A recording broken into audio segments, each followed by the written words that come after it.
Welcome to RCC knowledge verse. আমি Kamal sir. আজ আমি ক্লাস 6 সেকেন্ড সামেটিভের পারুল টার্গেট থেকে ঝাড়গ্রাম বাণীতীর্থ হাই স্কুল যে পেজটা আছে এই পেজটার সম্পূর্ণ উত্তর তোমাদের সঙ্গে শেয়ার করব। সেকেন্ড সামেটিভ পরীক্ষা এসেই গেল। তাহলে দেখো, একের দাগে প্রথম আমাদের 10খানা কোশ্চেন করতে হবে। আমাদের এখানে 50 নম্বরের পরীক্ষা, টাইমে শেষ করতে হবে। আমি দেখাবো কিভাবে সময়ের মধ্যেই কিন্তু আমরা অতি সহজে এই পরীক্ষাকে শেষ করতে পারি। চলো কথা না বাড়িয়ে সরাসরি আমরা অঙ্কে যাই। একের দাগ, দেখো একের দাগে অঙ্ক আছে মান নির্ণয় করো। মান নির্ণয় করো কি আছে, 0.2 ইন্টু 0.06 ইন্টু 0.03। তাহলে একটা প্লেন গুণ। তাহলে আমরা গুণটা মুখে মুখেই করা যায়, 3 6 18, 18 দুগুণে 36। এবার কত ঘর পরে দশমিক আছে গুনবো, 1 ঘর, 2 ঘর, 3 ঘর, 4 ঘর, 5 ঘর পরে। তাহলে 1 2 3 4 5, এখানে একটা ফাঁকা ঘরে শূন্য বসিয়ে দেবে। তাহলে এই ছিল আমার উত্তর। 2 নম্বর অঙ্ক। 2 নম্বর অঙ্ক বলছে একটা নিরেট অর্ধগোলকের তল সংখ্যা কটি? নিরেট অর্ধগোলকের তল সংখ্যা 2টি। কারণ দেখো আমি দেখিয়ে দিচ্ছি, নিরেট অর্ধগোলক হচ্ছে এরকম। তাহলে এই একটা তল, এই একটা তল, তার মানে তল সংখ্যা আমাদের 2টো। 3 নম্বর অঙ্ক, 8.5 মিটার সমান কত মিলিমিটার চেয়েছে? মিলিমিটার কত মিলিমিটার? তাহলে দেখো মিটার থেকে মিলিমিটার ছোট একক, গুণ হবে। গুণ হলে আমরা কি কত জানি মিলিমিটারের পর? সেন্টিমিটার, ডেসিমিটার, মিটার, 3 ঘর। তাহলে একের পিঠে 3টে শূন্য দিয়ে গুণ, তাহলে 0.3 ঘর এগিয়ে যাবে। তাহলে 8.5 ছিল, এখানে ছিল, তাহলে 1 ঘর, 2 ঘর, 3 ঘর, তাহলে 8500 মিলিমিটার। নেক্সট 4 নম্বর অঙ্ক বলছে 6-এর অনন্যক কত? অনন্যক কত? অনন্যক মানে দুটো সংখ্যাকে গুণ করলে এক হয় যারা, তারা অনন্যক। তাহলে 6-এর অনন্যক কত হবে? 1/6। যে কোনো সংখ্যার উল্টে দিলে সেটা হচ্ছে তার অনন্যক। তাহলে 6-এর অনন্যক 1/6। এবার এটাকে দেখো, যদি আমরা গুণ করি 6 6 কেটে যাবে, উত্তর 1।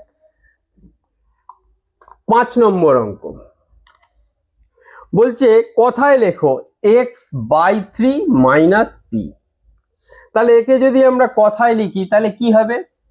তাহলে x কে 3 দিয়ে ভাগ, তাহলে x এর 1/3, 1/3 বিয়োগ থেকে p বিয়োগ বা কম। বিয়োগ লিখতে পারো বা কম, একই কথা।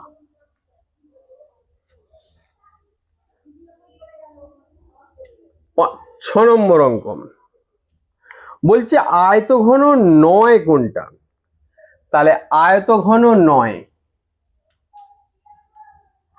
আয়তঘন 9 কোনটা? এখানে অনেকগুলো দেয়া আছে। ইট, ইটেরও দৈর্ঘ্য প্রস্থ উচ্চতা সবই আছে। ছক্কা, তারও আছে। বই আছে। তাহলে এখানে উত্তর হবে ডি, জলের পাইপ।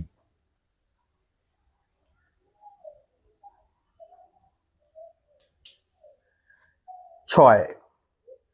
7 নম্বর অঙ্ক বলছে, এটা 7 নম্বর অঙ্ক।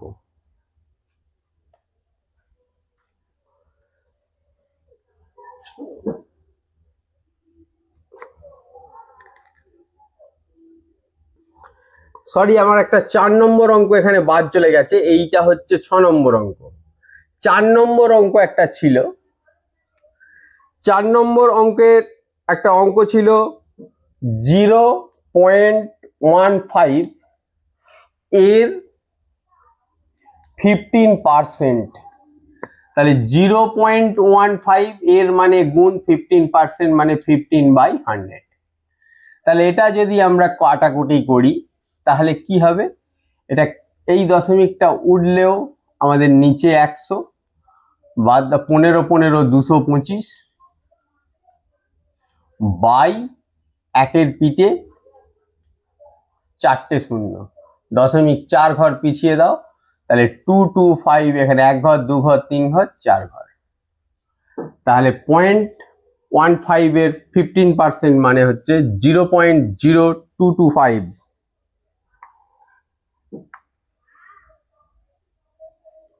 আর একটা অঙ্ক 8 বলছে 1 বর্গমিটার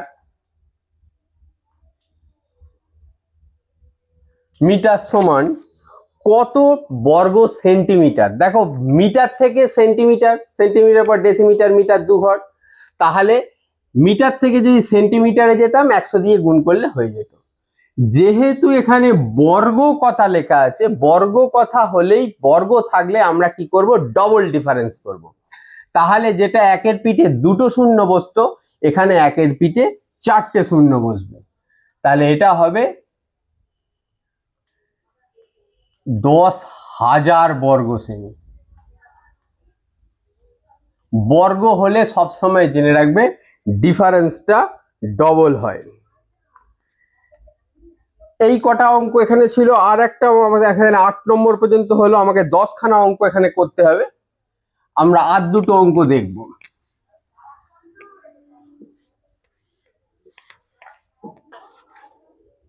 9 নম্বর অঙ্ক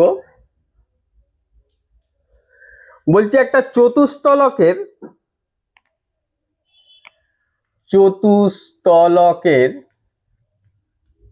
আমাকে কোশ্চেন করেছে তল সংখ্যা প্লাস শীর্ষ সংখ্যা মাইনাস ধার সংখ্যা সমান কত। দেখো চতুস্তলক জিনিসটা কিরকম, আমি ছবিতে দেখিয়ে রাখি। চতুস্তলক জিনিসটা হচ্ছে এই ধরনের 3খানা ত্রিভুজের মতো জিনিস, যেটা বসানো আছে 4টে তল, সাইডে 3টে, নিচে একটা, তাহলে তল সংখ্যা কত, 4টে। শীর্ষবিন্দু কটা, 1 2 3 4টে। আর ধার সংখ্যা কটা, 1 2 3, নিচে 1 2 3 মানে 6টা। তাহলে 8 - 6 = 2। 10 নম্বর অঙ্ক, 10খানাই অঙ্ক আমাদের করতে বলছে। একটি স্থূলকোণের মান,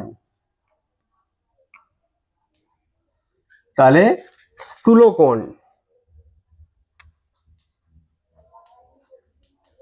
স্থূলকোণের যা খুশি মান লিখতে বলেছে। আমরা 90 এর বেশি, 180 কম, যে কোনো মান লিখব। আমার ইচ্ছা গেল 91 ডিগ্রি হতে পারে, যা খুশি তোমরা লিখবে। 91 92 93 94 100, যা খুশি, মোটামোটাই 180 কম যে কোনো একটা মান লিখে দিলেই আমাদের এখানে হয়ে যাবে। তাহলে এই ছিল আমাদের 1 নম্বরের 10খানা কোশ্চেন। আমরা চলে যাব এবার 2 নম্বর কোশ্চেন। 2 এর দাগ থেকে আমাদের 2খানা কোশ্চেন করতে হবে। 2 2 4 আছে। এখানে দেখো 4টে অঙ্ক আছে। আমার লক্ষ্য পরীক্ষার হলে কিভাবে তাড়াতাড়ি অঙ্ক করব, সহজ অঙ্ক করব। এখানে দেখো আমার হিসাবে 3 আর 4 হচ্ছে সব থেকে সোজা অঙ্ক। তাহলে 3 নম্বর অঙ্ক দেখো দেওয়া আছে, একটা সংখ্যা রেখার সাহায্যে যোগ করো। তাহলে প্লেন একটা সংখ্যা রেখা তোমরা টানবে, 1 2 3 4 5 6 7 8, -1 -2 -3 -4 -5 -6 -7 -8। দাগটা স্কেলে টানবে, মাপগুলো নির্দিষ্ট অন্তর নেবে, তাহলে ভালো হবে। এখানে কোশ্চেন আছে -7 ++7 = কত। তাহলে অঙ্ক 0 থেকে শুরু হয়, মাইনাস মানে বাঁ দিকে যাবে। তাহলে এদিক থেকে প্রথম আমরা যাব 7 ঘর, -7। তারপরে আবার বলছে +7, প্লাস মানে ডান দিকে যাব। তাহলে এখান থেকে আবার ডান দিকে যাব 7 ঘর, এটা +7। তাহলে রেজাল্ট এসে কোথায় ঠেকলো, 0। তাহলে এর উত্তর হচ্ছে 0। 4 নম্বর অঙ্ক, দেখো পিতলে 70%, তামা বাকিটা 10টা, 20 কেজি পিতলে, তাহলে কত কিগ্রা? 10টা থাকবে। তাহলে দেখো 20 কেজি পিতলে আমাকে বলে দেওয়া হয়েছে 70% তামা, তাহলে তামা আছে 20 গুণ 70%, মানে 70/100, 0,000 কেটে গেল 14 কেজি। তাহলে 20 কেজি পিতলে তামা আছে 14 কেজি, তাহলে বাকিটা 10টা, তাহলে অতএব 10টা আছে কত কেজি? 20 minus 14, 6 KG. এটাই হচ্ছে এর উত্তর।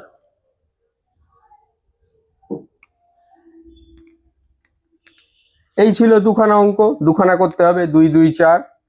আমরা চলে যাব এবার 3-এর দাগ। 3-এর দাগ, 3-এর দাগে দেখো দেওয়া আছে 4খানা অঙ্ক আমাদের করতে হবে, 4 4 16। আমরা প্রথম 1 নম্বর অঙ্ক দেখি। 1 নম্বর অঙ্কে দেখো দেওয়া আছে তোমাদের পরিবারের মোট মাসিক খরচ 4,750 টাকা, খাওয়ার জন্য ব্যয় হয়, অন্যান্য খরচ 5,900 টাকা। যদি খাওয়ার খরচ 10% বাড়িয়ে অন্যান্য খরচ 16% কমানো হয়, তাহলে মোট মাসিক খরচ বাড়বে না কমবে? তাহলে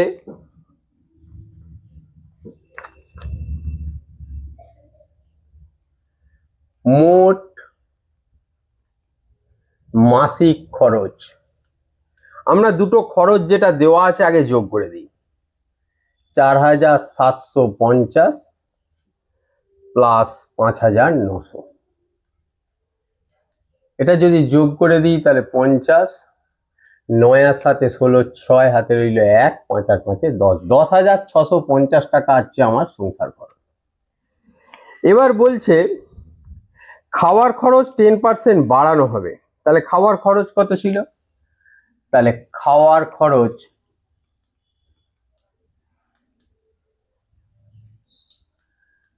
10% বাড়লে হবে কি হবে? খাওয়ার খরচ ছিল কত? 4,750 টাকা। 10% বেড়ে যাওয়া মানে 110 টাকা বাড়া। 110 টাকা বাড়লে কত হয়? 110, এটা লিখে করবে, 100 প্লাস 10 বাই 100, তাহলে 4,750 টাকা ইন্টু 110 বাই 100, 0,000 কেটে গেল। 5 11 55, 5 হাতে রইল 5, 7 11 77, 77 আর 5 82, 2 হাতে রইল 8, 4 11 44, 44 আর 8 52, 5225 টাকা। বলছে অন্যান্য খরচটা 16% কমিয়েছে, তাহলে অন্যান্য খরচ 16% কমলে হবে। অন্যান্য খরচ ছিল কত? 5,900 টাকা, সেখান থেকে 16% কমেছে, তাহলে 100 মাইনাস 16/100, তাহলে 5,900 ইন্টু 100 থেকে যদি 16 বিয়োগ দিই 84/100, দুটো শূন্য কেটে যায়। এটা যদি আমরা গুণ করে দিই তাহলে 4,956 টাকা। তাহলে এখন সংসার খরচ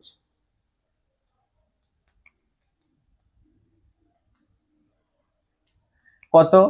তাহলে এই দুটোর যোগফল, তাহলে 5,225 প্লাস 4,956, যদি যোগ করে দিই 6 আর 5 11, 1 হাতে রইল 1, 5 আর 1 6, 6 আর 2 8, 9 আর 2 11, 1 হাতে রইল 1, 5 আর 5 10, 10,181 টাকা। তাহলে ছিল 10,650, হয়ে গেল এটা, তাহলে খরচ কমবে। তাহলে খরচ কমবে কত টাকা? 10,650 টাকা আগের খরচটা থেকে এখনকার খরচ 10,181 টাকা বিয়োগ।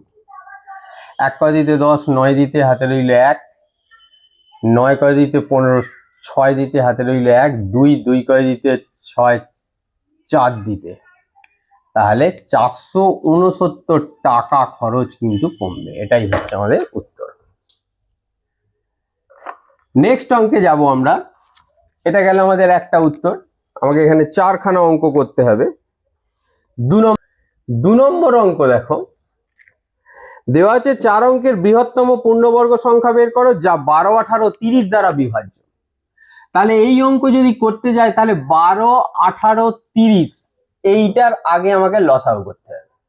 তাহলে 2 দিয়ে 6, 9, 15, 3 দিয়ে 3 দুগুণে 6, 3 3 9, 3 5 15।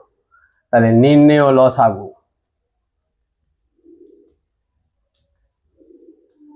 কত দাঁড়ালো? 2 গুণ 3 গুণ 2 গুণ 3 গুণ 5। তাহলে দেখো গুণও কিন্তু আমি সহজে শিখিয়েছি কিভাবে। দেখো 5 দুগুণে 10, একে আলাদা রেখে দাও। 3 3 9, 9 দুগুণে 18, 18 × 10 180। তাহলে গুণ হয়ে গেল আমাদের।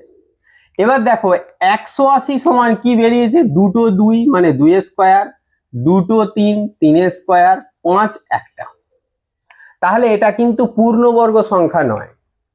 তাহলে 180 পূর্ণবর্গ সংখ্যা নয়। তাহলে 180 যদি পূর্ণবর্গ সংখ্যা না হয় তাহলে পূর্ণবর্গ সংখ্যাটা কত হবে? তাহলে পূর্ণবর্গ সংখ্যা হবে 180 কে যেটা কম ছিল আরো একটা 5 থাকলে পূর্ণবর্গ হয়ে যেত। তাহলে 5 দিয়ে গুণ, তাহলে 5 18 90। তাহলে এইটা হচ্ছে আমার পূর্ণবর্গ সংখ্যা। কিন্তু আমাকে উত্তর কিন্তু এটা চায়নি, চেয়েছে 4 অঙ্কের বৃহত্তম পূর্ণবর্গ সংখ্যা। এবার আমরা কি করব? এই 900 কে বর্গের নামতা দিয়ে গুণ করব। বর্গের নামতা কি? 1 1 কে 1 গুণ করে লাভ নেই। তাহলে 2 দুগুণে 4, তাহলে 4 9 36, 36 হতে পারে। 4 এর পর 3 3 9, 9 9 81 হতে পারে। 9 এর পর 4 4 16, 9 16 144। দেখো এটা 5 অঙ্ক চলে এলো। আমাকে 5 অঙ্ক চাইনি, যেহেতু 4 অঙ্কের বৃহত্তম পূর্ণবর্গ সংখ্যা চেয়েছে তাহলে উত্তর আমার 8100। তাহলে অতএব 4 অঙ্কের বৃহত্তম পূর্ণবর্গ সংখ্যা কত? 8100। কারণ এটা আমাদের 5 অঙ্ক চলে যাচ্ছে। দুটো অঙ্ক গেল। 3 নম্বর ছবিটা আমি দেখালাম না, ইচ্ছা করে অ্যাভয়েড করলুম। ওটা কিন্তু ছবিটা সোজা অঙ্ক, ছবিটা তোমরা স্তম্ভচিত্র কিন্তু এঁকে দিতে পারবে। 5 নম্বর অঙ্ক দেখো, অনিল বাবু তার মাসিক আয়ের 22% বাড়ি ভাড়া দেয়। তিনি যদি মাসে 1870 টাকা বাড়ি ভাড়া দেয় তবে অনিল বাবুর মাসিক খরচ কত? তাহলে 22% বাড়ি ভাড়াটাই 1870 টাকা। তাহলে অনিল বাবুর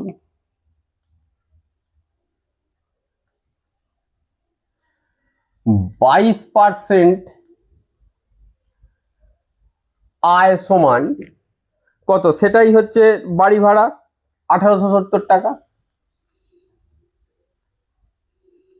তাহলে 1% আয় সমান কম হবে 1870 বাই 2200 টাকা।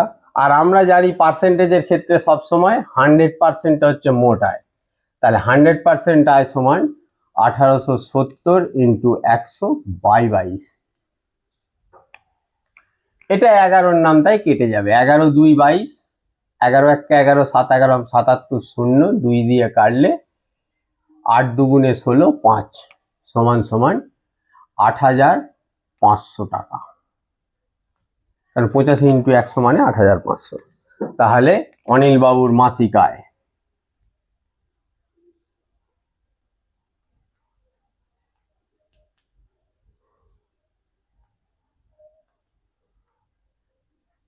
মাসিক আয় 8500 টাকা। এটা গেল আমার 3 নম্বর অঙ্ক। আরো একটা অঙ্ক আমাকে এখান থেকে করতে হবে। দেখো পরের অঙ্কটাই ছোট অঙ্ক আছে। বলছে দুটি সংখ্যার যোগফল 384, সংখ্যা দুটির গসাগু যদি 48 হয়, সংখ্যা দুটো কি কি হতে পারে। তাহলে এই ধরনের সমস্যা যদি আমাদের দেয়, আমরা কি করব, গসাগুটা দিয়ে যোগফলটাকে ফার্স্ট ভাগ করে দেবো। তাহলে 48 দিয়ে আমাদের 384 ভাগ করে দেবো। এই ভাগটা করলে এটা সম্ভবত 8 দিয়ে যায়। 4 28 64 4, হাতে রইল 6, 4 32 আর 6 38।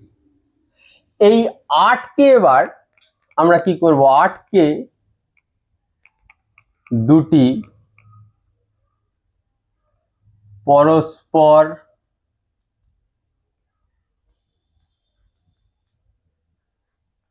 মৌলিক সংখ্যার যোগফল আকারে প্রকাশ করলে হবে। 8কে দুটো আমরা পরস্পর মৌলিক সংখ্যার যোগফল আকারে প্রকাশ করব। দেখো এখানে পাবো 1 + 7 = 8।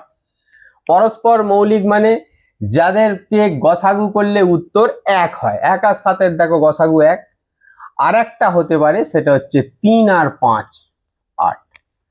আর কিন্তু হবে না, কারণ 2 6 হবে না, 2 দিয়ে 6কে ভাগ করলে 2 হয়ে যায়। তাহলে এই দুটো জোড়ায় আমরা কিন্তু একে 8কে মৌলিক সংখ্যায় ভাঙতে পারবো। আমাকে কোশ্চেন করা হচ্ছে তাহলে সংখ্যা দুটি কি কি হতে পারে। তাহলে অতএব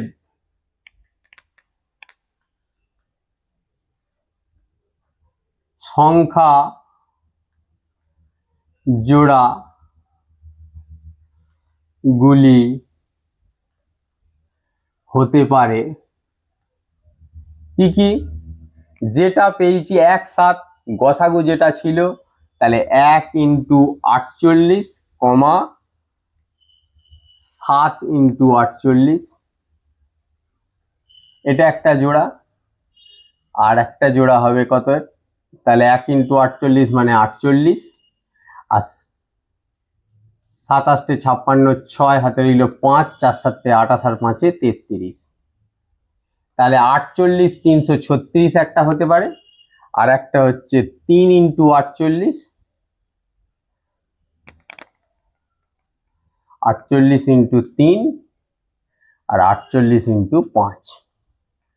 এখানে কি হতে পারে, 3 8 24 4, হাতে রইল 2, 3 4 12 13 14 144, 5 8 40 0, হাতে রইল 4, 5 4 20 আর 4 24 140। এই 144 240 একটা জোড়া, আর 48 336 একটা জোড়া। এই ছিল আমাদের এখানকার উত্তর। তাহলে আমাদের 3টে দাগ কিন্তু শেষ হয়ে গেল। আমরা যাব চতুর্থ 4 নম্বর দাগে। 4 নম্বর দাগে দেখো অঙ্ক করতে বলেছে।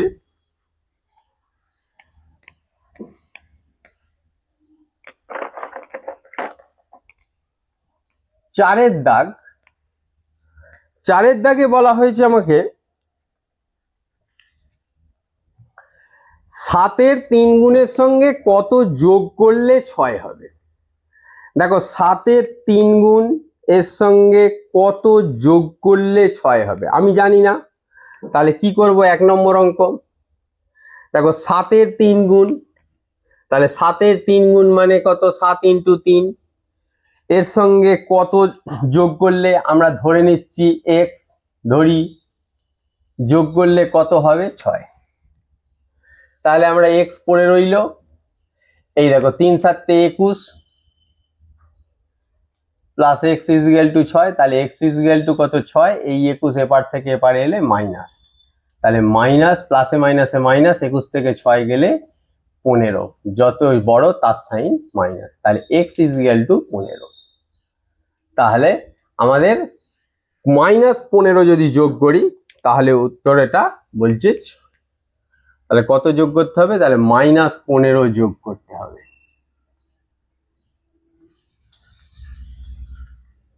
এটা আমাদের উত্তর।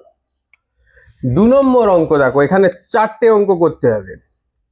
বলছে সংখ্যা রেখার সাহায্যে যোগ করো +7 -9। তাহলে দেখো আবার একটা সংখ্যা রেখা আমরা টানবো। সংখ্যা রেখার সাথে আমাকে যোগ করতে বলছে +7 -9, একদিকে এটা 0, তাহলে 1 2 3 4 5 6 7 8 কতগুলো ঘর কেটে নিল।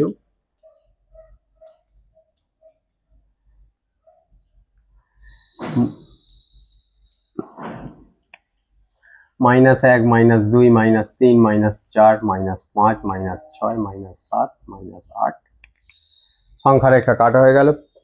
অঙ্ক শুরু 0 থেকে, এখান থেকে শুরু। প্রথম আছে কি +7, তাহলে এদিক থেকে প্লাস মানে ডান দিকে যাবে কত ঘর, 7 ঘর, তাহলে এটা +7 হয়ে গেল না, +7 7 ঘর। এবার বলেছে কত, -9, মাইনাস মানে বাঁদিক, তাহলে এখান থেকে -9, 1 2 3 4 করে 0 পর্যন্ত 7 8 9, তাহলে এটা -9। অঙ্ক থামলো কোথায়, এখানে। তাহলে উত্তর কি, আমাকে কোশ্চেন করা হয়েছিল +7 -9, এর উত্তর দাঁড়িয়েছে কত, -2, তাহলে এটাই হচ্ছে এর উত্তর। 3 নম্বর অঙ্ক, আমাকে এখানে বলা হয়েছে 4x + 3y, এখানে বলেছে ধ্রুবক আর চল লিখতে। তাহলে ধ্রুবক কি, সংখ্যাগুলো ধ্রুবক হচ্ছে 4 আর 3, আর চলটা কি, চল হচ্ছে x আর y, এর এই দুটো ধ্রুবক আর ওইটা চল। এখানে দেখো 4খানা কোশ্চেন করতে বলেছে, 3টে কোশ্চেন আমার অলরেডি হয়ে গেছে, আরো একখানা সোজা কোশ্চেন আমি পেয়েছি, সেটা হচ্ছে 6, এই 4 না 6 নম্বর কোশ্চেন একদম সোজা। আমি সোজাগুলোকে উত্তর করব বলেছি, একদম সহজ অঙ্ক। বলছি একটা ছবি দেওয়া আছে,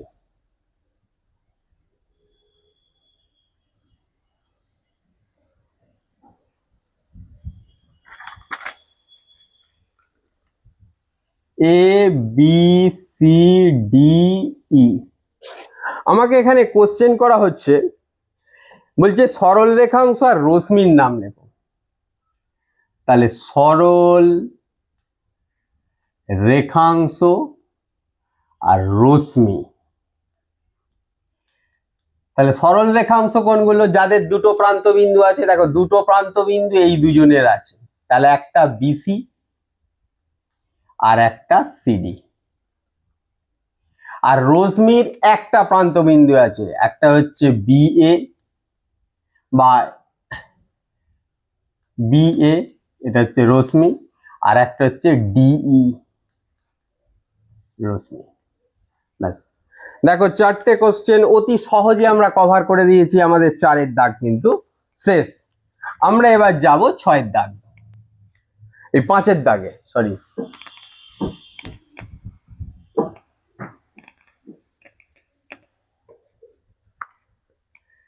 5-এর দাগ।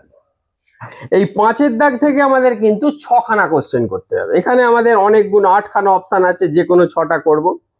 প্রথমে বলছে সমবাহু সমদ্বিবাহু ত্রিভুজ কাকে বলে, চিত্র দাও। দেখো সমকোণী সমদ্বিবাহু ত্রিভুজ 1 নম্বর, তাহলে যে সমকোণী ত্রিভুজের সমকোণ সংলগ্ন দুটি বাহু সমান, যে সমকোণী ত্রিভুজের সমকোণ সংলগ্ন দুটি বাহু সমান তাকে সমকোণী সমদ্বিবাহু ত্রিভুজ বলে।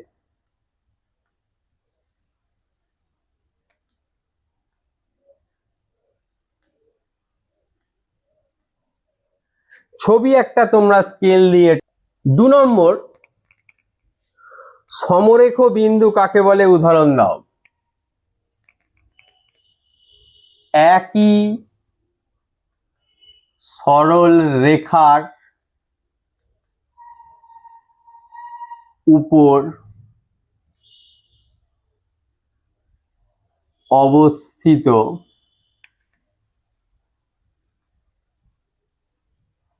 বিন্দুকে সমরেখ বিন্দু বলে। কিরকম সেটা? এই রকম একটা সরল রেখা, এর ওপর ধরো বিভিন্ন বিন্দু আছে, A B C D E, এরা হচ্ছে সমরেখ বিন্দু। ছবি দিয়ে দেওয়া হয়। এখানে দেখো চাঁদার সাহায্যে একটা কোণ কাটতে বলেছে 120, 75, আশা করি করতে পারবো, মিলিমিটারও পারবো। আমি দেখালাম না, আমি 4 নম্বরেতে চলে গেলাম। দেখো 2125.589 লিটার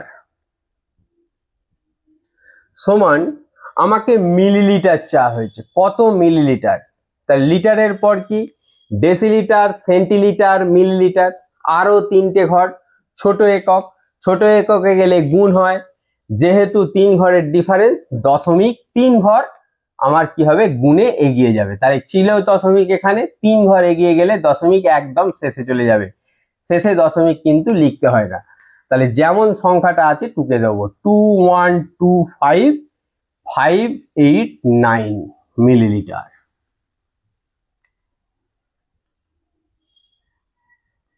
ডান দিকে দশমিক লেখার দরকার হয় না, এখানে ছিল 3 ঘর এগিয়ে গেল, কারণ মিলিলিটারের পর ডেসিলিটার, সেন্টিলিটার, মিলিলিটার বা সেন্টিলিটার, ডেসিলিটার, লিটার, 3 ঘরের ডিফারেন্স, 0.3 ঘর এগিয়ে যায়। 5 নম্বর কোশ্চেন বলছে বিন্দুর দুটি বৈশিষ্ট্য লেখো। দেখো বিন্দুর একটা বৈশিষ্ট্য কি, বিন্দুর শুধু মাত্র অবস্থান আছে, একটা বৈশিষ্ট্য। আর বিন্দুর দৈর্ঘ্য প্রস্থ উচ্চতা নেই, দৈর্ঘ্য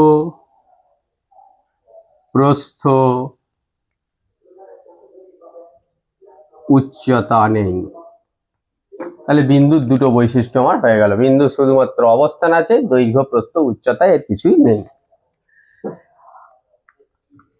আরো এখান থেকে আমাকে দুখানা কোশ্চেন করতে হবে, 4টে কোশ্চেন হলো, 6খানা কোশ্চেন আমার এখানে দরকার।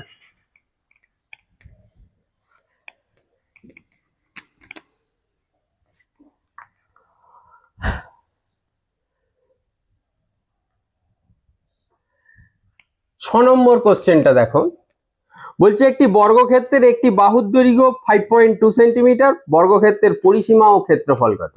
তাহলে বর্গক্ষেত্রের যেহেতু বাহু দেওয়া আছে, তাহলে বর্গক্ষেত্রের পরিসীমা, তাহলে বর্গক্ষেত্রের পরিসীমা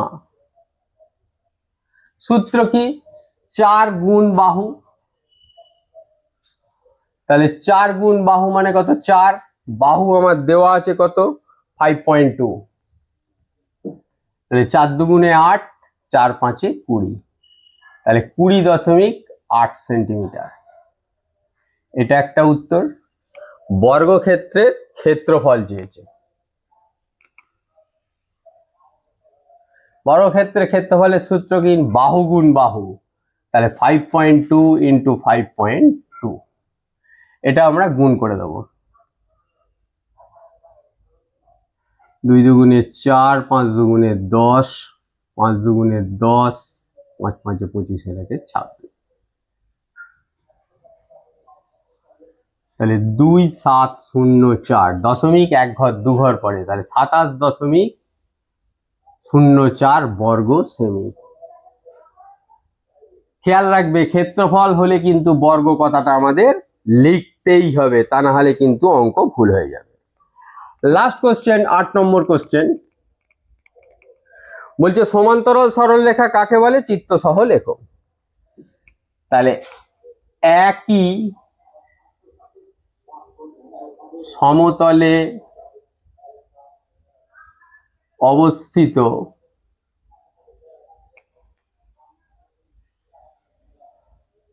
দুটি সরল রেখাকে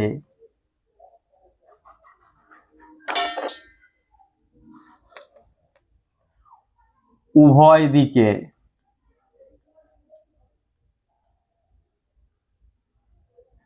যত খুশি বর্ধিত করলে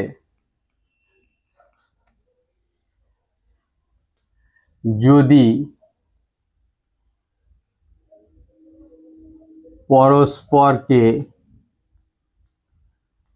ছেদ না করে তাদের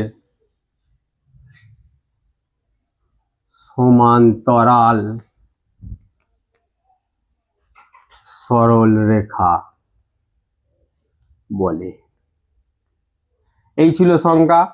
ছবি কাটবে কিভাবে? ছবি কাটবে প্লেন স্কেলকে বসাবে, কারণ স্কেলকে বসিয়ে দুদিক দিয়ে দুটো দাগ কাটবে।